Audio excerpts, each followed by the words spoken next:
এক কালার কম্বিনেশনের ওপরে। এটার কালারটা কী রে, ওই ডার্ক বেগুনি ধরনের একটা কালার হয় না, ওই কালারটাই, হ্যাঁ কালারটা এরকম আসছেও, এই যে ঠিক আছে। চকলেট মনে হচ্ছে কিন্তু এটা সে জাম কালার, ঠিক একদম ডার্ক জাম কালার যেটা হয় সেটা।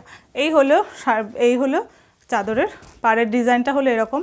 এগুলোর সাইজ থাকছে মানে লেন্থ থাকছে 2.10, 2.15 আর চওড়া 34 থেকে 36 ইঞ্চ, ঠিক আছে, 34 থেকে 36 ইঞ্চ চওড়া। এবার ফিগারের কাজটা দেখে নিন কীরকম হচ্ছে কাজটা।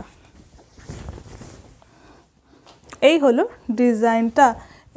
ডিজাইনটা, একটা বাড়ি রয়েছে জঙ্গলের ভিতরে নাকি, হ্যাঁ মেয়েরা মাথায় করে কিছু বয়ে নিয়ে যাচ্ছে, একটা কুড়ে ঘর, এরকম ধরনের চিত্রটা রয়েছে, ঠিক আছে। একদম দেখুন, সরালাম 520